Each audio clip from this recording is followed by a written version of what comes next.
Nama haqqii rabbiitiif jedhee sabaru rabbiin karaa hundaan isa gargaaru kan obbolummaaf jecha irra waliif taru suutuma ejjataa yoo deemuun jarjaru. Ilma namaa miidhuu nam tokkoon dararu rahmaan haala keenya tolcheen waasa taru mu'mintoota hundaa rabbiin anasaru namni tika rabbii qabu waan khasaaru. Asitti dhaabbannu kana biraan tarru hamma rabbiin fedhe ijaan wal agarru du'aa kadhachuun akka wal gargaaru rabbiin waan asaru gargaarsa isaatiin nu badhaafte diini rahmata keetiini. Nama haqqii rabbiitiif jedhee sabaru rabbiin karaa hundaan isa gargaaru kan obbolummaaf jecha irra waliif taru suutuma ejjataa yoo deemuun jarjaru.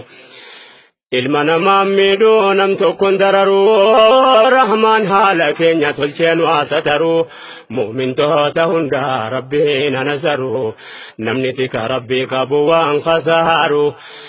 Asitti dhaabbannu kana biraan tarru hamma rabbiin fedhe ijaan wal agarru du'aa kadhachuun akka wal gargaaru. Rabbiin waan asaru gargaarsa isaatiin nu badhaafte diini rahmata keetiini. Nama haqqii rabbiitiif jedhee sabaru rabbiin karaa hundaan isa gargaaru kan obbolummaaf jecha irra waliif taru suutuma ejjataa yoo deemuun jarjaru. Ilma namaa miidhuu nam tokkoon dararu rahmaan haala keenya tolcheen waasa taru mu'mintoota hundaa rabbiin anasaru namni tika rabbii qabu waan khasaaru. Asitti dhaabbannu kana biraan tarru hamma rabbiin fedhe ijaan wal agarru du'aa kadhachuun akka wal gargaaru. Rabbiin waan asaru gargaarsa isaatiin nu badhaafte diini rahmata keetiini.